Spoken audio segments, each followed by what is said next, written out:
Hey guys, so today I'm going to be continuing my Star Wars series of reviews by looking at not just the best Star Wars film, but one of the best films ever made.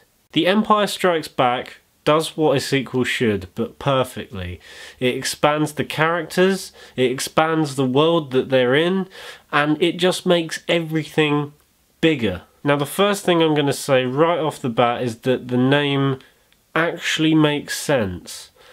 I mean, unlike the Phantom Menace or the Attack of the Clones, they had nothing to do with the film, and besides, like I said before, the clones didn't attack until the very end of that film. But in this one, the Empire does strike back. In the last film, they had everything taken away from them. Their ultimate weapon of destruction, gone. They've lost everything, so they are coming back from nothing to kick the rebels from the behind. And just through their appearance of the fleets in space and John Williams' iconic score and that Imperial March, you get to feel the weight of the Empire. You get this brooding sense that they're not a force to be reckoned with. Now, unlike the first film, this one isn't directed by George Lucas. It's actually directed by a person named Irvin Kershner, and he does a better job than George Lucas ever did. This film looks amazing, from the sets to the special effects to the way the camera is perfectly moved in some scenes. Like the scene where Luke is dangling from the ceiling in the Wampa's cave. It's just the way it pans around and you get a sense of how claustrophobic this cave is. It's just a perfectly directed film. The special effects are way better than the first one. It's improved a lot more, and also just all of these worlds and even the space battles seem larger than life, which is a good thing, especially for Star Wars. Like I said previously, it's not just the worlds that are expanded, it's also the characters. The characters are expanded to such a point where the emotion that they have to go through feels real. I mean, you get emotional impact from Han, Leia, and most importantly Vader, but I'll get onto that later. The relationship between the main characters is vital as well, and it improves a lot more than the first. I mean, the fact that in the Battle of Hoth, all three main characters are involved some form actually makes it more interesting and more tense.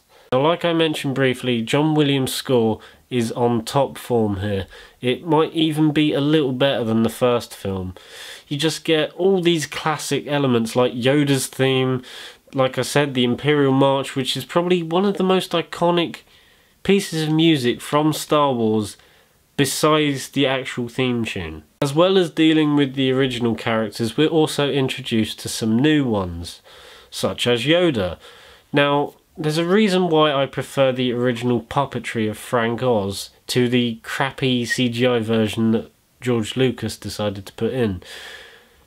The puppet that Frank Oz used feels real. It feels like an actual thing, and the facial expressions captured through that puppet are perfect. The CGI version just messed it up a little and made it unrecognisable, and it just didn't work. But that whole scene on Dagobah is just great. From when Yoda is taunting Luke to when you actually find out that he is the Jedi that Luke has been looking for, it's all just well written and perfect. I'll tell you another thing that this film does a lot better than the first. It's actually pretty funny. There's a lot of really snappy one-liners in this film. I mean, you've got the Nerf Herter line, you've also got the little things that Yoda says to Luke, just the fact that he thinks that he's unexperienced, and he is. As well as this film being funny, it's also a lot darker than the first.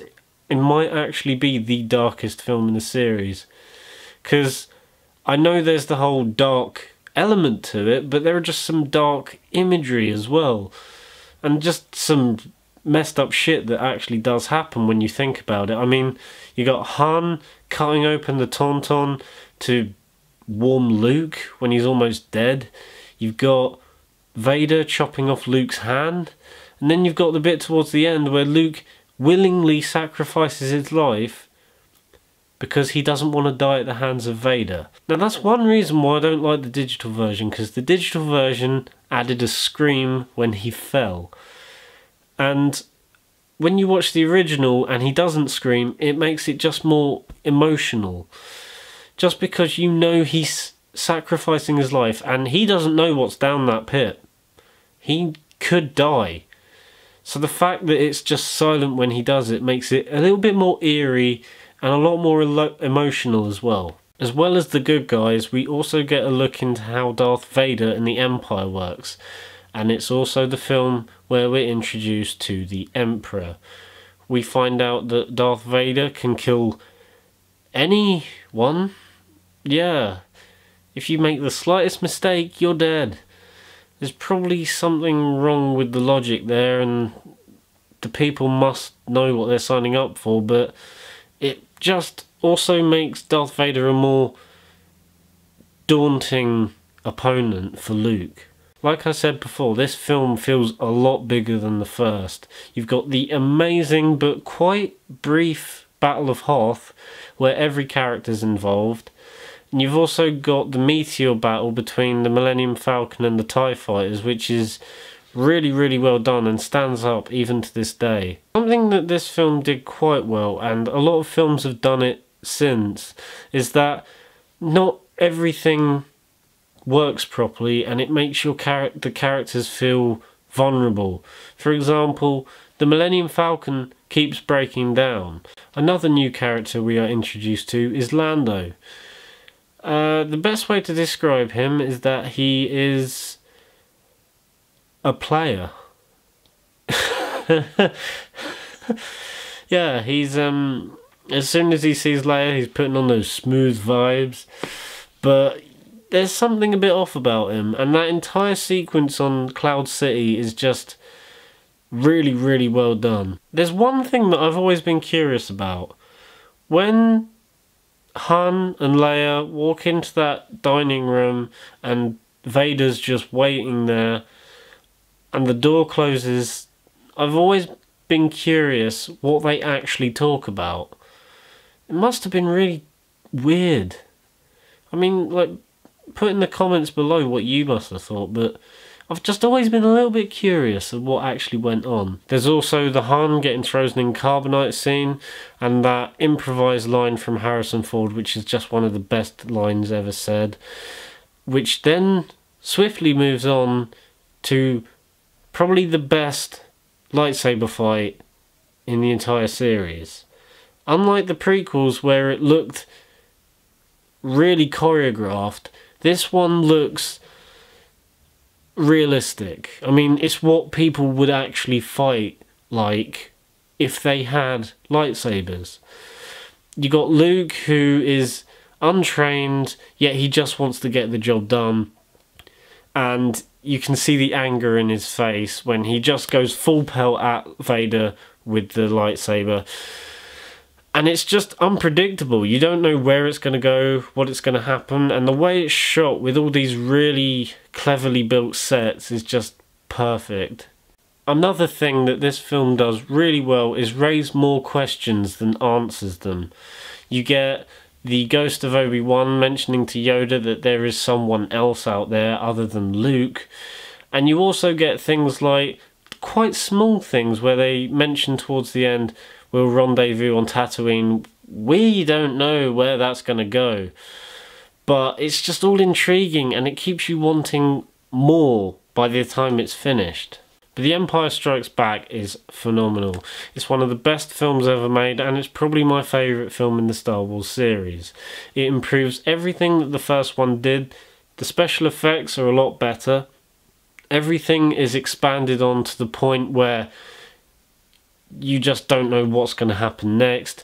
The characters are a lot more emotionally deeper than they were in the first one, which makes them a lot more realistic, and it's just perfect. Of course The Empire Strikes Back gets a 10 out of 10. It improves everything that the first one did, and leads us wanting to know what happens in the final installment. So next month is my Return of the Jedi review, and then December, The Force Awakens. I hope you guys enjoyed this video, and I'll be posting a few more videos next week. I'm away for the weekend, but I will have some more reviews coming very soon. But apart from that, I hope you guys stay cool. Remember to like, subscribe, like my Facebook page, The Media Critic, and that's all, guys. See you very soon. Bye.